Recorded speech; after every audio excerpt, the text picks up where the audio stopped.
E aí galera, beleza? Então vamos à nossa videoaula dessa quarta-feira. O assunto dessa videoaula é a estequiometria em equações termoquímicas. Na verdade, em relação à estequiometria, a gente já teve alguma ideia de como ela é importante quando a gente fala sobre as reações, processos termoquímicos. Já que, se vocês lembrarem, na semana passada, quando a gente foi calcular a entalpia de uma reação termoquímica, nós vimos que a gente precisou utilizar as quantidades de mols dos participantes nos cálculos. Então, a gente já sabe que é preciso ter a estequiometria da reação para poder trabalhar com a quantidade de calor envolvida, que é a entalpia das reações. Mas, na aula de hoje, nós vamos complementar um pouquinho mais essas ideias e vamos discutir um pouco mais sobre as questões que envolvem aí as quantidades dos participantes para analisar uma reação química quando a gente está analisando a quantidade de calor liberado ou absorvido para a ocorrência dessa reação. Para começar, a gente vai lembrar um pouquinho sobre o calorímetro, que é o equipamento que é utilizado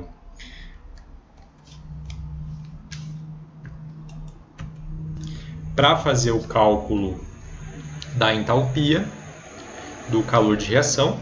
Então, nós temos aqui, esse é um exemplo bem simples de calorímetro. Aqui é utilizando um recipiente com água, tá? Essa parte aqui seria a parte isolada, isolante, seria uma parede que nós chamamos de adiabática, porque ela é isolante térmica. A reação poderia acontecer aqui nessa massa de água que nós temos nesse calorímetro. No caso, não poderia utilizar esse calorímetro para muitos processos, mas eu poderia, por exemplo, calcular o calor de dissolução, que é o calor liberado ou absorvido quando uma certa substância é dissolvida em água. Por que não posso fazer qualquer reação? Porque senão, se eu for fazer aqui neste exemplo, seria dentro da água, e aí não funcionaria muito bem. Então, tem calorímetros específicos para cada reação. Daqui a pouco a gente vai ver um que é o específico, inclusive, para combustão, porque daí, obviamente, a água vai estar separada do processo, do local onde o processo de reação está acontecendo. Nós sabemos que num calorímetro, o calor cedido pelo corpo, ou seja, aquilo que está reagindo, ele é igual à quantidade de calor recebida pela água. E nós podemos calcular a quantidade de calor recebida pela água ou por qualquer outra substância, dando essa fórmula aqui. Qualquer outra substância, mas no calorímetro é mais comum você usar água. Mas pode ser usado um calorímetro. Por exemplo, se for uma reação que libere muito mais calor, eu teria que usar uma substância que aguente uma temperatura maior aqui de mudança de temperatura. Na água aí até na casa de 80 graus está ótimo, mas se for um calor muito maior no processo, aí eu teria que ter uma outra substância. Então vejam, eu tenho que calcular o calor de reação, sabendo a massa da substância, que no caso a substância aqui é a água, ou seja, a substância que está recebendo o calor. Cuidado para não confundir, porque a massa da substância não é a massa da substância que eu estou querendo medir o calor, isso é diferente. Tá? No calorímetro, a massa da substância é a substância que está recebendo o calor. No caso do nosso exemplo aqui é a água. Calor específico da substância, no caso da água, é uma caloria por grama para cada centímetro cúbico, para cada grau Celsius, e o ΔT aqui, que é a variação da temperatura. Ok? Então, há uma coisa importante. Hoje, a partir do assunto dessa aula, nós estamos entrando no capítulo 15, tá? Então, é o terceiro capítulo aí no material didático de vocês, ok? Então tem um material a mais aí para um capítulo a mais que vocês já estão adentrando a partir dessa aula, ok? Vamos observar agora como que é um calorímetro que é utilizado, por exemplo, para combustão de uma reação, ou seja, é um calorímetro que é utilizado para medir, para aquelas medidas da combustão dos alimentos que vocês viram, a gente utilizou bastante aquela análise das embalagens. Essa quantidade é medida nesse tipo de calorímetro aqui.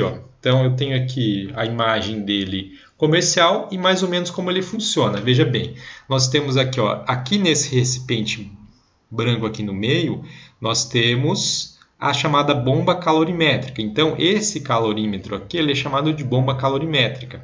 Aqui dentro dessa bomba que vai acontecer a reação.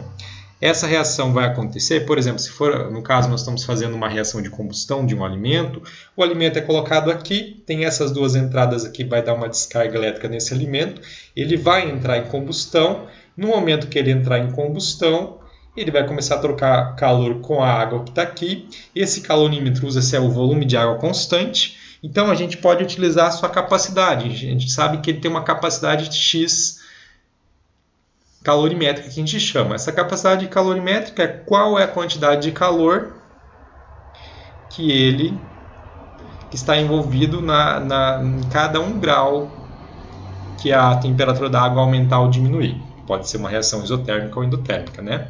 Como é combustão, se for para combustão, obviamente só vai ser uma reação exotérmica. Combustão é somente exotérmica, né? Então aqui a água teria que aumentar sempre a temperatura, já que se eu estou fazendo a medida numa reação de combustão, eu teria sempre um aumento da temperatura da água, ok? Então, olha, tem um agitador aqui, a água vai aumentar a temperatura, a gente faz essa medida, e a partir disso, como a gente já sabe qual é a capacidade do calorímetro, nós podemos determinar aí qual que é o calor da reação, principalmente se eu estou fazendo uma reação de combustão. Novamente, obviamente, ele tem aqui uma parede adiabática, ou seja, uma parede que não permite que ocorra troca de calor com o ambiente, ok? Então, vamos ver como que fica o cálculo do valor do calor de um processo químico. No caso, nós vamos começar analisando uma combustão, quando a gente leva em consideração a quantidade da substância. Porque, olha, aqui eu estou levando em consideração primeiro a quantidade da água, ok? Como esse é de volume constante, a gente não fica calculando, a gente já sabe qual é a capacidade dele. Então, olha, esse primeiro exemplo é exatamente utilizando essa ideia. Ó. Hidrazina, que é essa molécula aqui, e seus derivados são largamente usados como combustíveis de foguetes. A combustão da hidrazina com oxigênio produz N2 e H2O. Veja, aqui é a reação. Vocês podem perceber que ela está balanceada. Sempre que eu vou analisar uma reação termoquímica, eu tenho que ter ela balanceada para poder fazer análise, como a gente já tratou disso na aula passada, quando a gente fez o cálculo da entropia de uma reação química. Para calcular, a gente precisou utilizar as quantidades em mols de reagentes e de produtos. Tá? Agora vamos continuar no exercício aqui então. Quando 1 grama de hidrazina, então ele está colocando a quantidade de hidrazina que foi analisada, certo? É queimada em uma bomba calorimétrica, exatamente aquele calorímetro que a gente acabou de ver. A temperatura do calorímetro aumenta em 3,51 graus Celsius. Obviamente que aumenta porque é um processo de combustão. É uma queima do material, é combustão. Se o calorímetro tem uma capacidade calorífica de 5,510 kJ por grau Celsius, ou seja, a cada 1 grau Celsius que ela aumenta, quer dizer que ocorreu uma reação lá que liberou 5,510 kJ totais de energia. Pergunta, qual é a quantidade de calor envolvida? Então, aqui ele quer saber, primeiramente, qual é o total de calor envolvido. E tem uma segunda pergunta que é, qual a quantidade de calor está envolvida na combustão de 1 mol de hidrazina? Ou seja, ele vai querer saber a quantidade de 1 mol. Veja bem, primeiro cálculo bem simples. Nós sabemos que o calor de combustão vai ser igual para cada 1 grau Celsius que aumentar a temperatura, ocorre a liberação de 5,510 kJ. Da onde eu tirei isso? Da capacidade calorífica que o exercício me deu para essa bomba calorimétrica. Tá? Então, a capacidade dela é 5,510 para cada grau, então para cada 1 grau. Como eu tive aí um aumento de 3,51, ou seja, a variação de graus Celsius foi de 3,51, nós podemos achar, usando uma regra de 3, qual é o valor total do calor envolvido nessa reação, que nós chamamos aí de calor de combustão. X aqui vai dar 19,34 kJ, tá? Não tem um negativo aqui, mas como é um processo que aumenta a temperatura, isso é um processo exotérmico, então esse valor aqui é menos 19,34. Se eu fosse falar sobre o ΔH da reação, eu informo menos 19,34 kJ, ok? Mas esse 19,34 kJ é para a reação de 1 grama, né? Foi 1 grama que foi colocado lá no calorímetro. Então, 1 grama libera 19,34 kJ. O exercício também quer saber qual a quantidade de calor envolvida na combustão de 1 mol de hidrazina. Então, eu tenho que saber quantas gramas eu tenho de hidrazina quando eu tenho 1 mol, certo? Então, para isso, eu vou achar a massa molar da hidrazina. No caso, a massa molar de hidrazina é 32 gramas por mol, ou seja, 1 mol de hidrazina, que é o N2H4, tem 32 gramas. Sabendo disso, a gente vai utilizar essa comparação. Isso aqui é 1 grama, então eu tenho em 1 grama de hidrazina, queimando 1 grama de hidrazina que eu fiz nesse experimento, eu liberei 19,34 kJ de energia, de calor. Como eu tenho 32 gramas, eu encontro aí qual é a quantidade que vai corresponder então a 1 mol. Então nós temos um total de 615,68 kJ por mol. Percebam que na resposta final eu já coloquei, para vocês lembrarem que aqui é um processo exotérmico, já que é uma combustão, eu já coloquei o valor negativo, né? Então, para saber se é exotérmica nesse tipo de exercício, é só lembrar que estão queimando o material e que aumentou a temperatura da água. Se aumentou a temperatura, é porque ocorreu ali um processo exotérmico. Esse processo exotérmico sempre ocorre com um aumento de temperatura do meio, já que ocorre sempre liberação de calor. Beleza? Então, só lembrando então que quando a gente analisa uma equação termoquímica, nós teremos sempre que colocar a equação balanceada para mim ter o valor correto da minha reação. No caso, nós temos aqui a reação da água. Essa reação de produção de 1 mol de água ela está balanceada corretamente. E ela tem um ΔH de menos 285,5 kJ. O que eu posso dizer para cada participante? Eu posso dizer para o hidrogênio que 1 mol corresponde a um ΔH. Tendo 1 mol de hidrogênio, eu vou ter esse ΔH de reação. Para essa reação, tendo meio mol de O2, eu vou ter esse ΔH. E se eu produzir 1 mol de água em relação ao produto aqui, esse é o ΔH da minha reação. Ok? Essa é uma reação exotérmica, aliás, tá? Uma reação exotérmica porque tem um ΔH negativo. Esse segundo exemplo, mesma ideia. Também eu tenho um valor de ΔH aí, só que agora ele é positivo, certo? Então eu vou ter uma reação que é endotérmica. Eu tenho agora 1 mol do reagente carbono com 2 mols do reagente enxofre, produzindo 1 mol do produto da reação. Ou seja, essa reação ela está balanceada, ela tem esse ΔH. Significa que quando eu tenho 1 mol de carbono, 2 mols de enxofre como reagentes, eu tenho um ΔH de 79,4 kJ e eu vou produzir um total de 1 mol do produto aqui, que é o sulfeto de carbono. Certo? Essa reação aí ocorre com absorção de 79,4 kJ. Neste ponto aqui eu vou fazer a minha primeira pergunta. Nesse vídeo são 4 perguntas que vocês vão responder e vão postar lá para mim, que é o seguinte. A gente utiliza reações exotérmicas várias vezes por dia quando a gente está aquecendo um alimento. Eu vou lá, ligo o fogão, estou fazendo uma reação exotérmica de combustão. Quando eu estou também dirigindo um automóvel ou quando você está andando com o carro, alguém está dirigindo, ele está operando um automóvel que vai se locomover a partir de um processo que também envolve uma reação exotérmica. Então, nós usamos na prática algumas vezes por dia as reações exotérmicas. E uma reação endotérmica? Qual seria um exemplo que vocês poderiam me dar de uma coisa prática, muito simples, que poderia envolver o uso de uma reação endotérmica? Pode ser que não seja um processo que vocês já fizeram, mas que eu poderia fazer em um dia. Aí para aproveitar o que acontece na endotérmica, que é o quê? O processo na reação endotérmica esfria o meio. O que seria um exemplo aí de uma reação endotérmica que poderia ter uma praticidade no dia a dia? Essa é a pergunta. Que reação endotérmica poderia ter alguma praticidade no dia a dia? Tá? Então essa é a primeira pergunta que nós temos nessa videoaula. Continuando aí, vamos ver aqui um pouquinho mais sobre o fator da variação com as quantidades das espécies, eu vou colocar aqui para vocês duas reações. Olha, então essa reação que a gente acabou de ver, ela na verdade tem um ΔH de menos 285,5 kJ. O que eu vou fazer agora é dobrar a quantidade de todos os participantes. Se a gente está seguindo a lei de Lavoisier, que diz que na natureza nada se cria, nada se perde, tudo se transforma, qualquer participante que eu dobrar aqui, eu vou ter que modificar a quantidade dos demais também. Então, eu dobrei todos aqui, eu dobrei a quantidade de todos os reagentes, eu também obtive o dobro do produto.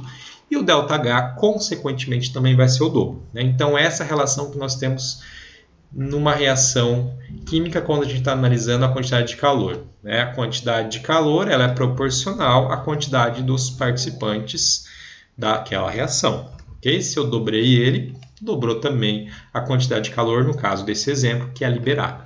Tá? Então, é isso que nós precisamos sempre analisar quando nós estamos falando de estequiometria nas reações,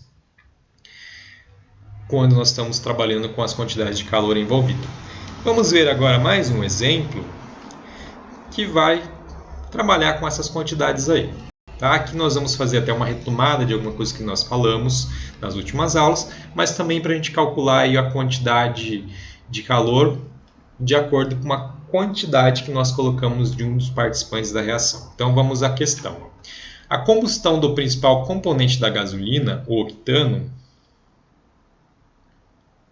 produz dióxido de carbono gasoso e água líquida, liberando para o ambiente, se libera porque é um processo exotérmico, 5.110 kJ para cada mol de C8H18, que é o octano, que é o principal componente da gasolina.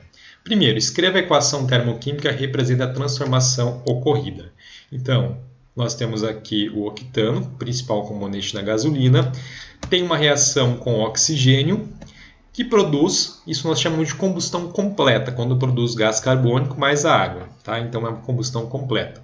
Para mim poder trabalhar com essa equação e chamar ela exatamente de equação termoquímica, ela tem que estar balanceada. Então eu vou fazer o balanceamento.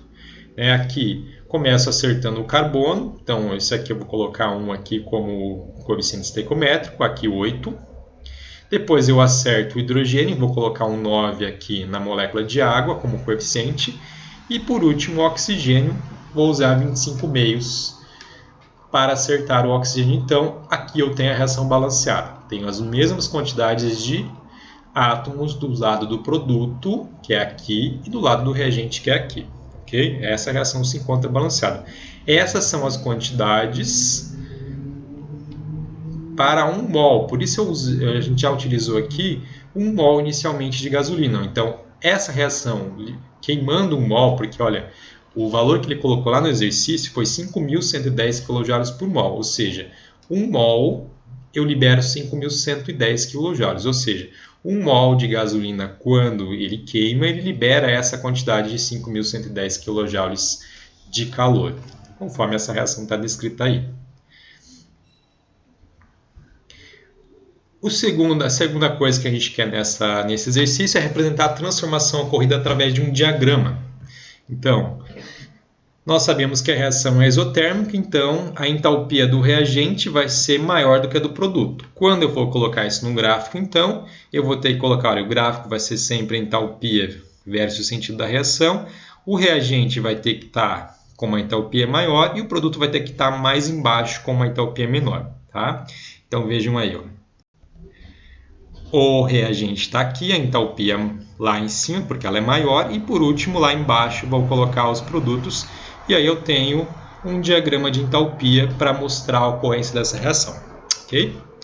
Continuando aí, é a mesma questão, mas nós ainda temos que calcular uma terceira coisa, que é a variação de entalpia da combustão de 60 litros de C8H18. Nas mesmas condições de pressão e temperatura.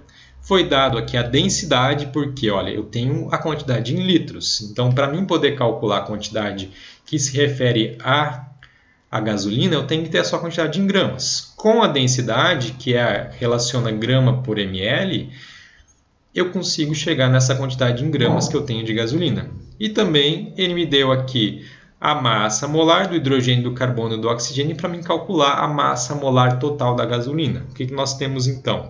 A densidade é 0,7, volume 60 litros e eu preciso encontrar o ΔH. Então, vou usar primeiramente a densidade para mim poder chegar na quantidade em gramas que eu tenho de gasolina, já que ele me deu só o volume. Vou utilizar depois o cálculo do número de mols para me encontrar o número de mols que eu tenho naquela massa que eu encontrei. Para isso, eu vou precisar da massa molar da gasolina, que é calculada a partir da massa molar de cada um dos átomos que a compõem. Okay? Então, nós temos aqui a densidade. Eu vou transformar aqui para gramas por litro, porque facilita, já que eu tenho uma quantidade de gasolina em litros. 0,7 gramas por ml também é igual a 700 gramas por litro. É só multiplicar por 1000 que eu tenho esse valor. Então, preciso encontrar primeiramente a massa correspondente a 60 litros de C8H18, que é a fórmula da gasolina. Vou substituir na fórmula da densidade, então, uma substituição simples. Eu poderia fazer isso também por regra de 3, tanto faz. Eu vou encontrar uma massa de 42.000 gramas de gasolina. Vou então agora transformar essa quantidade em gramas para a quantidade de mols. Eu posso fazer aqui utilizando uma regra de 3 ou posso também utilizar a fórmula aqui do número de mols, que é a massa que eu tenho da gasolina dividido pela sua massa molar. Calculei primeiro a massa molar, somando aqui e multiplicando as quantidades de átomos na gasolina, deu 114 gramas, ou seja, 114 gramas para cada mol.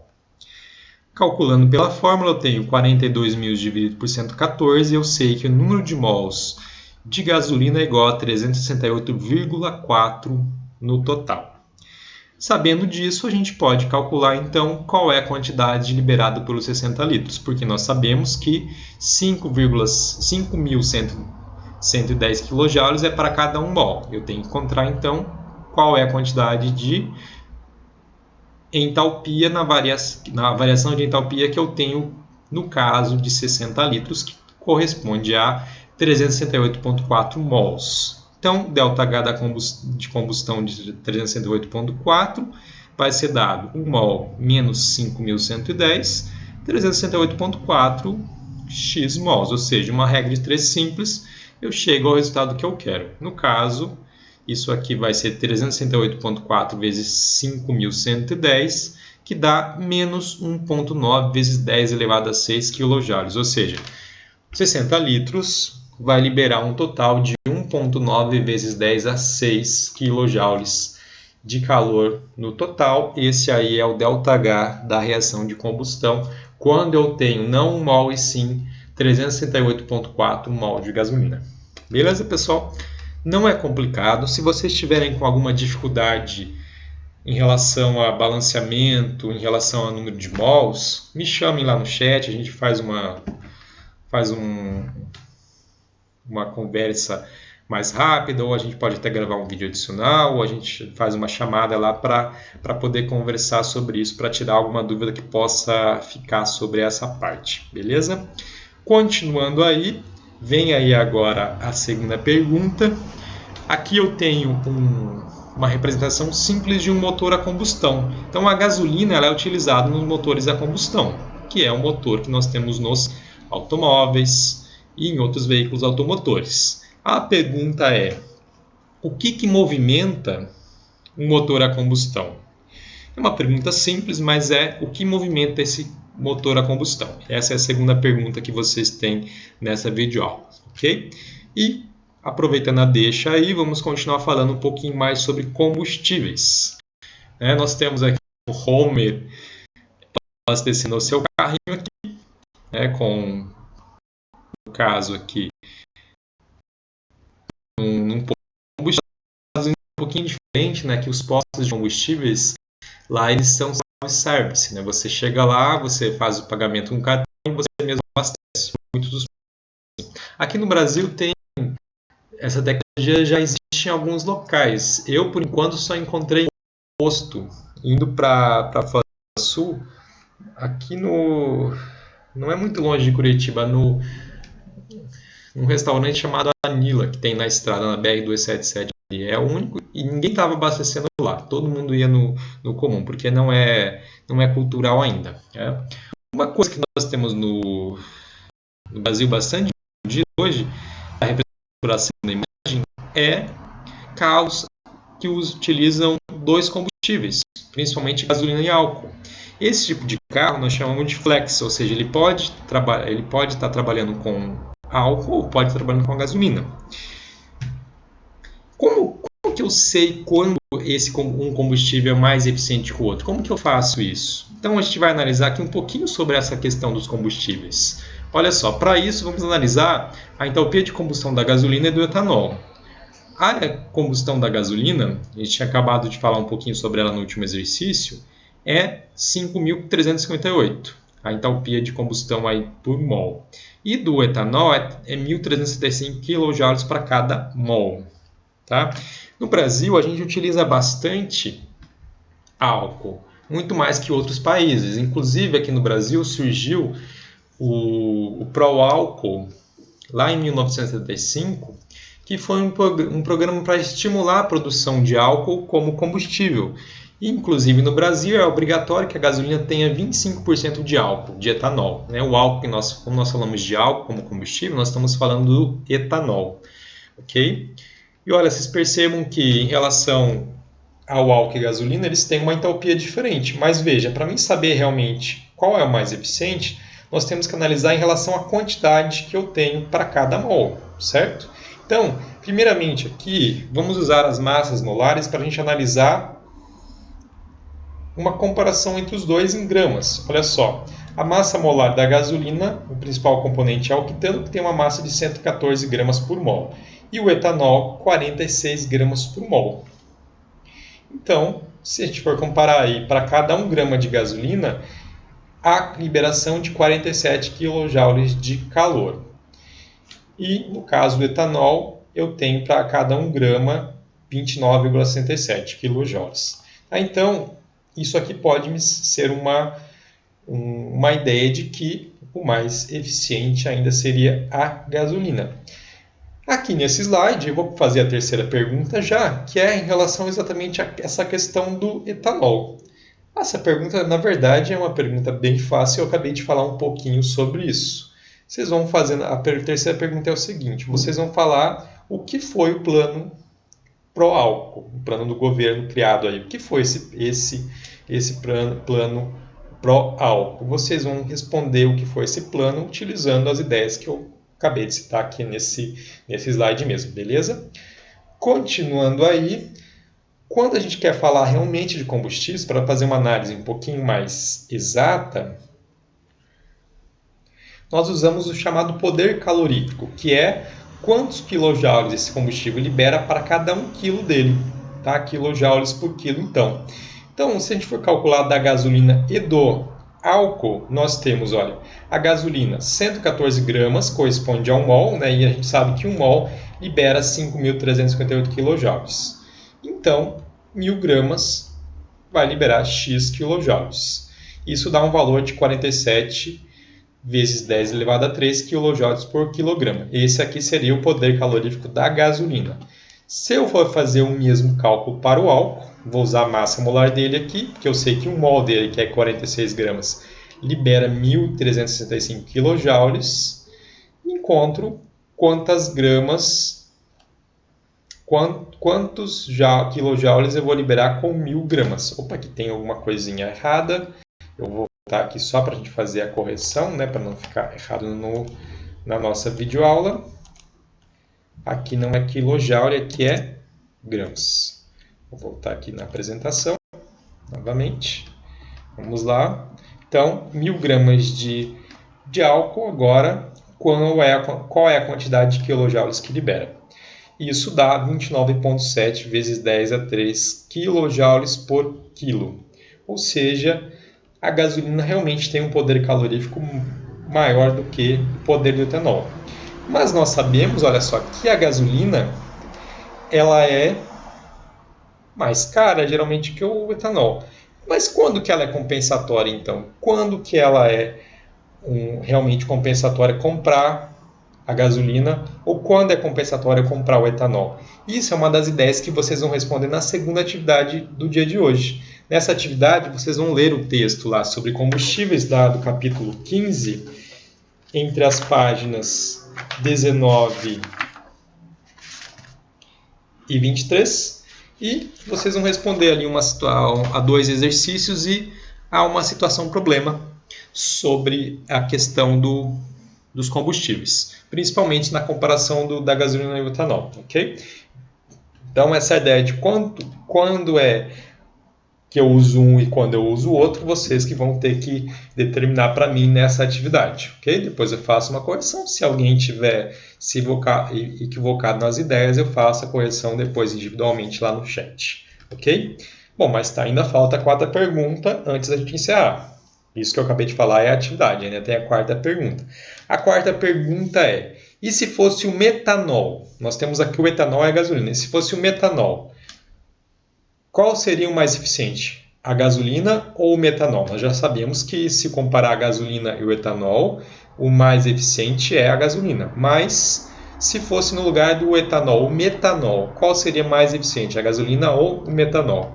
Essa resposta é uma dica bem simples, bem fácil. Vocês também vão encontrar naquela mesma página que vocês vão ter necessidade de ler para poder fazer a segunda atividade da data de hoje. Beleza, pessoal? Então é isso para a nossa videoaula. Espero que tenha ficado mais curta. E vão dando dicas aí em relação às videoaulas. Se vocês quiserem também que a gente faça uma aula ao vivo, a gente pode fazer. Alguém deu dica aí para a gente fazer essa aula ao vivo na parte da tarde, porque de manhã nossas aulas são sempre muito cedinho. Então, se vocês quiserem, a gente pode fazer também videoaulas ao vivo daí, com vocês participando, perguntando, aí no horário da tarde, na quarta-feira, porque na quarta-feira à tarde nós também temos aquele nosso horário. Beleza? Até mais, um abraço para todos.